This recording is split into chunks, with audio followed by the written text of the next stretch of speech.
El 3 de enero, en la madrugada, los Estados Unidos realizó una operación que resultó en la captura y el arresto del presidente venezolano Nicolás Maduro, junto a su esposa Cilia Flores. Esto ocurrió después de meses de una escalada diplomática y amenazas del presidente Donald Trump hacia el ahora expresidente Nicolás Maduro. Y ahora, el mundo entero ha visto las mismas imágenes de Maduro bajo el cautiverio estadounidense, pero no mucha gente le ha puesto atención a cómo ha cambiado el poder en Venezuela. Después de la captura de Maduro, su vicepresidenta, Delcy Rodríguez, se convirtió en la presidenta constitucional y fue inaugurada hace unos días. La participación que los Estados Unidos tendrá en el nuevo Estado venezolano no ha estado completamente clara, pero con lo que hemos visto estos últimos días ya podemos hacer algunas conclusiones al respecto. Pero primero hay que preguntarnos, ¿cómo se ve este cambio en el poder a un nivel práctico? ¿Y cómo se va a reestructurar la estructura de poder bolivariana, la cual todavía existe después de la caída de Maduro? Porque Maduro fue el presidente del país, pero la red del poder en el gobierno venezolano existe mucho más allá de su figura, y la captura de un solo hombre no va a cambiar todo eso. Pero para entender cómo el poder en Venezuela ha cambiado, primero debemos entender cómo funcionaba el poder bajo Maduro.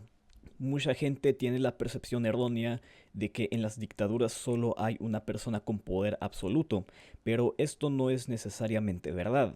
El gobierno venezolano tenía una jerarquía compleja y varias figuras buscando el poder y compartiendo el poder, aunque todas estaban bajo la vigilancia de Maduro.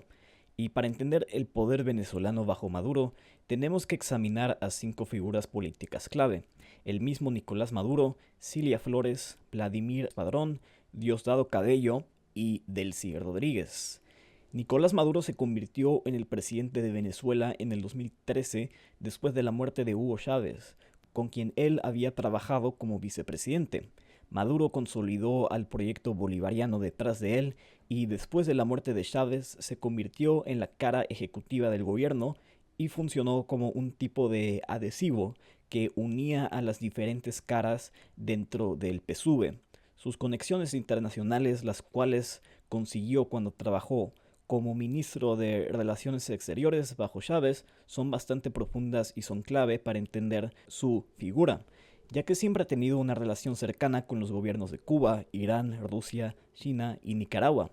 También fue la cara pública del gobierno, pero las responsabilidades diferentes del gobierno, judicial, militar, cívica y económica, se dividieron entre otras figuras. Y como sabemos, actualmente Maduro está en Nueva York bajo el tutelaje de los Estados Unidos.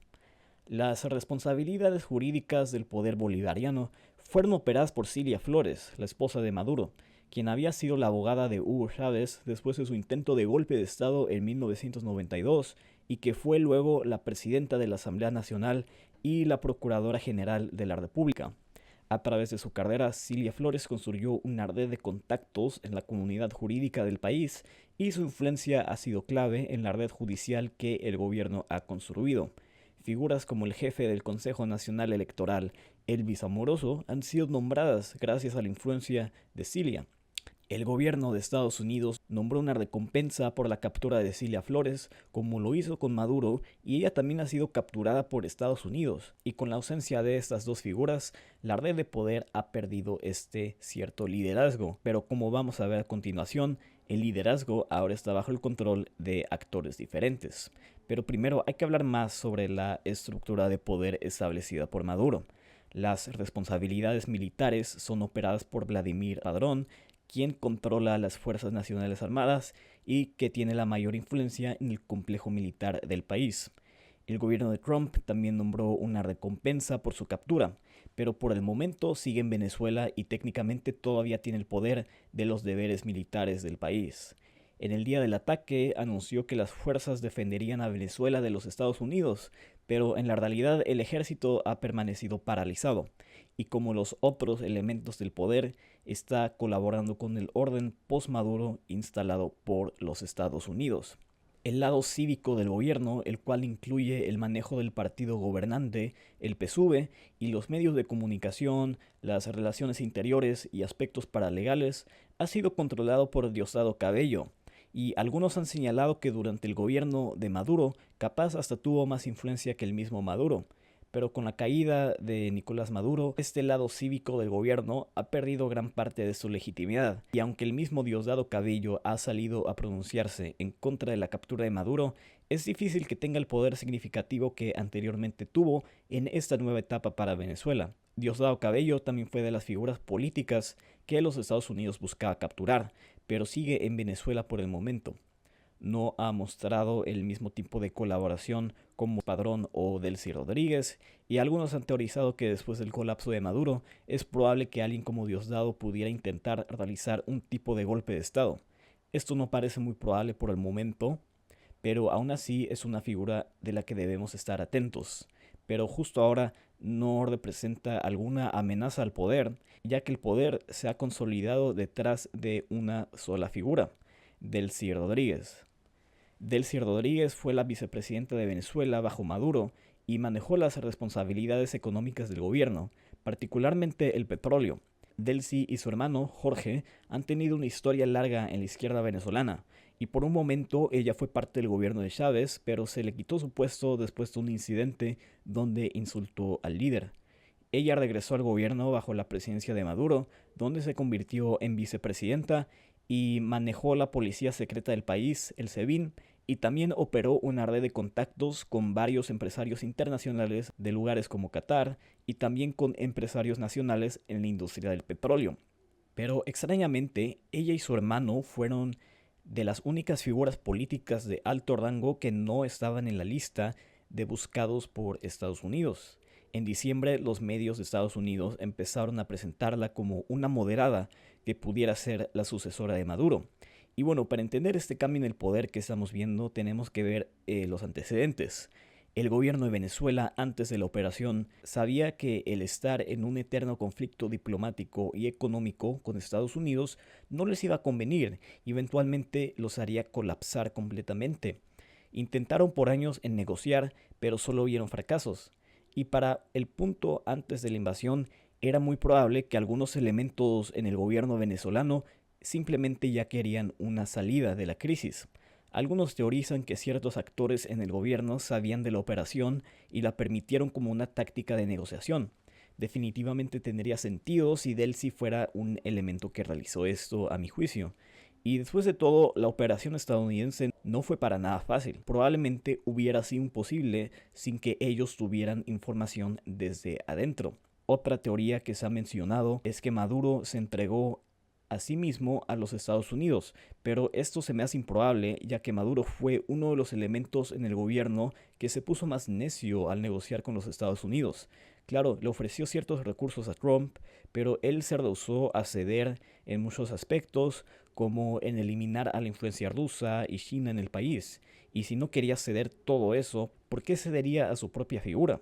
Y además sabemos que Maduro era lo que estaba uniendo a todo el poder venezolano, el cual, como hemos estado viendo, siempre ha tenido facciones y responsabilidades diferentes, y con su ausencia el poder terminaría fracturado.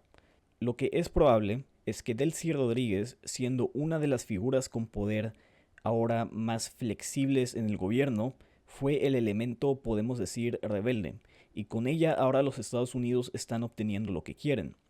Los Estados Unidos pudo evadir el faccionalismo del gobierno venezolano poniendo su fe en Delcy Rodríguez como la figura nueva de liderazgo, y los Estados Unidos, en vez de Maduro, son lo que ahora sostiene al frágil poder político venezolano. Y después de todo, la Casa Blanca ya ha pronunciado de manera transparente que confían en que Delcy siga sus órdenes. Hay algunas partes del gobierno venezolano, como las operaciones de Diosdado Cabello, que siguen aparentando resistencia, pero a un nivel práctico las estructuras del país ya están trabajando junto a Delcy. En el sector económico y de petróleo en el que Delcy antes tenía el control, Trump ya ha anunciado que Venezuela le entregará de 30 a 50 millones de barriles de petróleo y que Venezuela solo comprará productos estadounidenses. Esto deja claro que una de las metas que Estados Unidos tuvo aquí fue quitar la influencia china y rusa del país. Delcy está dispuesta a hacer esto, pero Maduro no había estado dispuesto a hacerlo en sus intentos de negociación. El gobierno ha liberado prisioneros políticos y ha tomado una posición ideológica diferente en cuanto a las relaciones del país con Estados Unidos, dejando claro que estarán siguiendo órdenes de ellos. Como anteriormente mencionado, los elementos militares del gobierno se han parado, pero no han mostrado nada de resistencia a la administración Trump-Delcy. La resistencia, entre comillas, que existe está en algunas partes del sector cívico, ya que hemos visto a algunos políticos que han pronunciado su desaprobación hacia las acciones de los Estados Unidos. El PSUV todavía gobierna de facto con Delcy como presidenta, y el partido y los medios estatales ya han mostrado un tono colaborativo con los Estados Unidos. Hasta en los medios han hablado de cómo la entrega de petróleo a Estados Unidos es algo bueno, un mes después de que Diosdado Cabello estaba en su programa diciendo que Venezuela nunca le entregaría petróleo a los yanquis. Para hacer un resumen de todo esto, en el cambio de poder que ha tomado plazo, Maduro y su esposa son los únicos que ya no están. La estructura bolivariana todavía está en el poder junto al PSUV, pero la estructura bolivariana se ha unido detrás de los Estados Unidos. De lo contrario, probablemente hubiera colapsado. El nuevo gobierno no puede mostrar resistencia. Maduro ha sido capturado, los Estados Unidos tienen una cuarentena en el petróleo venezolano y el país ha estado en ruinas por años. Así que Estados Unidos tiene la palanca definitiva en Venezuela. Tienen el poder político práctico en el país. Marco Rubio ya ha pronunciado un plan de 3 etapas en cuanto a la dirección que el país tomará. Primero, Venezuela será estabilizada. Y durante este paso, durante esta etapa, los Estados Unidos tomará su petróleo y lo venderá. Después, Venezuela se abrirá económicamente y diplomáticamente al mundo occidental. En este paso, Rubio mencionó a la oposición, la cual hasta este momento había estado ignorada por los Estados Unidos y cuyos referentes como Edmundo González y María Corina Machado siguen exiliados del país. En esta segunda etapa, la oposición regresaría a Venezuela, abriendo el paso para la tercera y última etapa, donde los procesos cívicos del país serían reiniciados y en el que probablemente veríamos elecciones. Este proceso pudiera durar hasta años, como lo ha señalado hace poco Donald Trump. Geopolíticamente, eso significa que China, Rusia e Irán probablemente estarán fuera de Venezuela, y lo que importa más es que Estados Unidos pueda tener el control del país en estas diferentes etapas. Las cosas actualmente están bajo el control norteamericano, pero hay ciertos factores internos que pudieran desestabilizar la situación. Primero, los paramilitares. Dentro de la estructura bolivariana existen los colectivos, grupos paramilitares armados que apoyan a Maduro y que son fieles a la ideología bolivariana. Muchos de ellos han salido a las calles para atacar a los ciudadanos que han celebrado la caída de Maduro, y aunque los niveles de violencia no han escalado a un nivel extremo, pudieran escalar si la administración Delcy Trump no ponen un fin a esta violencia. Segundamente, todavía hay elementos cívico-políticos que se han opuesto de manera política al proceso de reorganización de Trump. Diosdado Cabello es un ejemplo de eso. La nueva administración probablemente buscará silenciar a estas figuras, y en el caso particular de alguien como Diosdado, que todavía es buscado por el gobierno estadounidense, pudiéramos hasta ver más capturas y arrestos, ya que esto garantizaría la estabilización política que busca Trump en Venezuela en estas etapas iniciales. Así que lo que sea que pase, la palanca de presión que tiene Estados Unidos en Venezuela seguirá ahí, y el poder estadounidense en el país está asegurado en este momento.